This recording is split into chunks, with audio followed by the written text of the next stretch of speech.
की चर्चा करते हैं अपने। तो ये जो मक्का और मदीना है, ये हम सब जानते हैं कि इनका पुराना नाम मख और मेदिनी था। आज भी वहाँ मक्केश्वर महादेव शिवलिंग है, वहाँ उसको ढक करके रखते हैं। जाने वाला मुसलमान उसको चूम करके आता है, जैसे हम शंकर भगवान के शिवलिंग के हाथ लगाते हैं वैसे वो उस पत्थर को हाथ लगा करके आते हैं। भारत से जो भी मुसलमान हज करने जाता है उसको हिंदू मुसलमान बोलते हैं, क्योंकि वहाँ के मुसलमानों को पता है कि भारत के जितने मुसलमान हैं ये धर्मांतरित होकर के मुसलमान बने, ये सब पहले हिंदू थे, असली मुसलमान नहीं है, इसलिए उनको हिंदू मुसलमान बोला जाता है। मुसलमान वहाँ जाता है तो मुंडन करवा के जाता है, जैसे हम हरिद्वार में जाते हैं या तिरुपति बालाजी में मुंडन करवाते हैं, किसी की मृत्यु हो जाती तो भी हम बाल कटवाते हैं। तो मुंडन करवा करके जाना हिंदू संस्कृति और सभ्यता का प्रतीक है। हमारे संत जैसे बिना सिला हुआ कपड़ा पहनते हैं वैसे ही वो कपड़ा पहन करके वहां जाते हैं, उस बिल्डिंग के चारों ओर परिक्रमा करके आते हैं, जैसे हम मंदिर में करते हैं। दुनिया की सारी मस्जिदों के ऊपर गुंबद है, लेकिन मक्का की मस्जिद के ऊपर गुंबद नहीं है। वो हमारी पुरानी संस्कृत वैद्यशाला थी, बच्चे पढ़ते थे वहां, आचार्य उनको सभी प्रकार के ज्ञान देने का काम किया करते थे। हरिद्वार से जैसे गंगा जल भर करके लाते हैं वैसे मुसलमान वहां से पानी भर के लाते हैं, उसको अब्बे जमजम बोलते हैं। ये हमारी पद्धति है, लेकिन वो हमारे हाथ से चला गया। उसके पास में एक देश है ईरान, उसका पुराना नाम आर्यन था। 80% जाट और 20% ब्राह्मण रहते थे, वो सारे धर्मांतरित होकर मुसलमान बन गए। एक देश है अरबिस्तान, पुराना नाम है अरवनिस्तान। अरवन संस्कृत में घोड़े को बोलते हैं, अरबी घोड़े बड़े प्रसिद्ध थे। चेतक घोड़ा महाराणा प्रताप का अरबी घोड़ा ही था, तो वो हमारा अरवनिस्तान क्या बन गया, अरबिस्तान बन गया। अफगानिस्तान 1876 के अंदर बफर स्टेट के रूप में हमसे अलग किया और आजादी के आंदोलन से अंग्रेजों ने उसको काट दिया। 6.5 लाख वर्ग किलोमीटर की जमीन है वो। गांधारी वहीं की थी, दुर्योधन की मां आंखों पे पट्टी बांधी, पति अंधे, मैं भी नहीं देखूंगी। 1876 में हमारे हाथ से चला गया। 1904 में नेपाल हमारे से काट करके अलग किया। भगवान राम की ससुराल सीता माता जहां पैदा हुई वो नेपाल हमारे हाथ से चला गया। 1,47,000 वर्ग किलोमीटर का क्षेत्रफल है वहां। 1906 के अंदर उसके पास में एक भूटान नाम का देश है, 46,000 वर्ग किलोमीटर का क्षेत्रफल है। 1906 में हमसे काट करके अलग किया। 1916 ये जो तिब्बत है, जिसका पुराना नाम त्रिविष्टप है, 25 लाख वर्ग किलोमीटर का क्षेत्रफल है। दलाई लामा वहीं के रहने वाले हैं। और देश की आज़ादी के बाद जब 1962 में चाइना ने आक्रमण किया, तब तक वो हमारे पास था। उसकी विदेश नीति, उसकी रक्षा नीति, उसकी रक्षा का काम हमारी सेनाएं करती थी। लेकिन हिंदी चीनी भाई भाई पंचशील के सिद्धांत, नेहरू जी की गलती के कारण वो चाइना ने हमसे हड़प लिया, दबा लिया। आज वो जो तिब्बत है चाइना के पास चला गया। भारत और चीन के बीच में तिब्बत बहुत बड़ी भूमि थी, चाइना बॉर्डर से बहुत दूर था, लेकिन चाइना का बॉर्डर भारत के पास आकर के लग गया। 1935 भगवान राम ने जिस लंका को जीत करके सोने की लंका को ठोकर मार दी और अपने भाई लक्ष्मण को कहा जननी और जन्मभूमि स्वर्ग से बढ़कर है, वो 1935 में हमसे काट करके अलग कर दी। क्षेत्रफल कितना है, 66,000 वर्ग किलोमीटर। 1937 जिसको आज हम म्यांमार बोलते हैं, पुराना नाम है बर्मा, रंगून। याद करो, काले पानी की सजा के लिए सबको पकड़ पकड़ करके वहां ले जाते थे और सुभाष चंद्र बोस ने आजाद हिंद फौज बना करके जो हमला किया था, रंगून अपने कब्जे में कर लिया था। वो बर्मा हमारे से 1937 में अलग कर दिया गया। बर्मा का क्षेत्रफल भी 6,70,000 वर्ग किलोमीटर है। 1947 आ गया।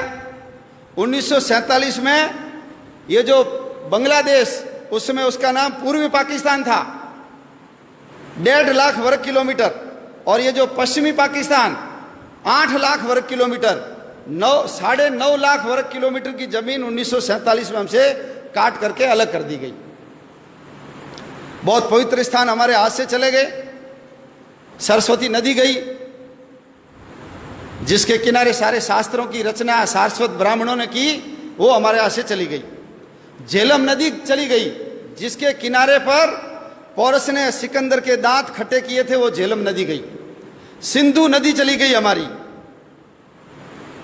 हमारे 52 शक्तिपीठों में से एक शक्तिपीठ है हिंगलाज माता का मंदिर, वो हमारे हाथ से चला गया। शंकराचार्य ने जिन पीठों की स्थापना की थी, शारदा पीठ, वो हमारे हाथ से चली गई। जहां यक्ष और युधिष्ठिर के संवाद हुए थे, वो कटास राज, वो भी हमारे हाथ से चला गया। नानक देव जी जहां जन्मे, नानक देव जी जिसने बाबर को जाबर कहा और बाबर को बोला ये पाप की बारात है, इतने अत्याचार किए थे बाबर ने, मस्जिद को घुमा दिया, ऐसे नानक देव जी का ननकाना साहब हमारे हाथ से चला गया। पंजा साहब, जहां वली कंधारी ने उनके ऊपर बहुत बड़ी चट्टान लुढ़काई थी, हाथ लगा करके रोका, आज भी उसके ऊपर पंजे का निशान है, हमारे हाथ से चला गया। हमारा शालीवाहन कोट, जिसको आज हम सियालकोट बोलते हैं, वीर हकीकत राय को जहां फांसी पे लटकाया, हमारे हाथ से चला गया वो। तक्षशिला का विश्वविद्यालय, चाणक्य जैसे शिक्षक और चंद्रगुप्त जैसे शिष्य जहां पढ़ते थे, वो हमारे हाथ से चला गया।